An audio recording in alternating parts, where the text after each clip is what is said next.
Bandang Dilaw. Ito mga mamshi, susugod kami sa isang away. Charis! Susugod kami ngayong gabi para manood ng isang concert. Ito ay ang concert ng bandang Lapis. Sama-samang manood, masaya. Kaya tara, samahan nyo kaming lahat. Tagal ko nito ay tip buwang at di ko alam pero at least nalaman nila. Marami man silang kanta pero lahat ng kantang yon hindi ko alam. Pero ang talagang inaantay at inaabangan namin ay ang kanta niya ng nasa last part. Yun ay ang Uhaw na kanta. Ang dami niyang kinakanta. Yan yung isa. Yan yung pangalawa na kanta niya. Yan yung pangatlo na kinanta niya.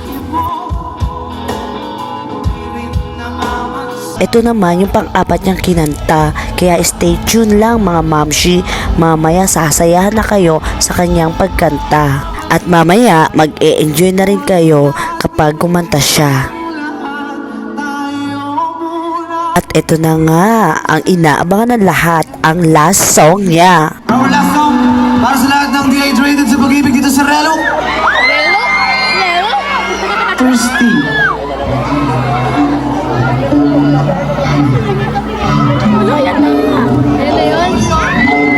Ito na mga mamshi, ang inaabangan ng lahat, ang kanta niyang Uhaw.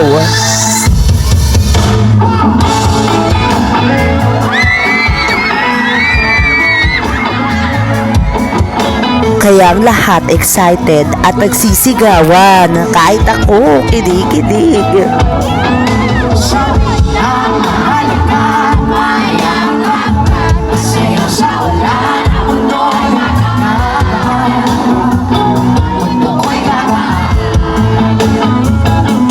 Ito at enjoy na namin ang kanta kasi ito lang ang popular na kanta na kinanta nila.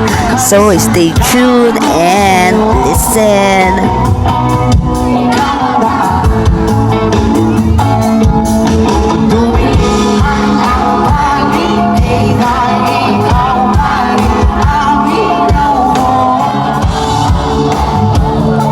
Isa pa! Relo, sabay-sabay!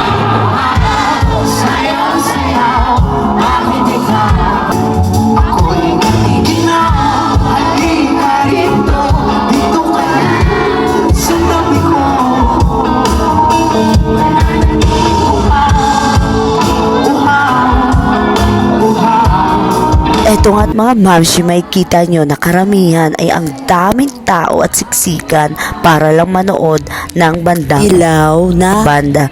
Pero may kita nyo dito na puro kabataan lang talaga ang mga umattend at nanonood. Walang mga matatanda, kundi kami lang. Charis! Ano? Ha?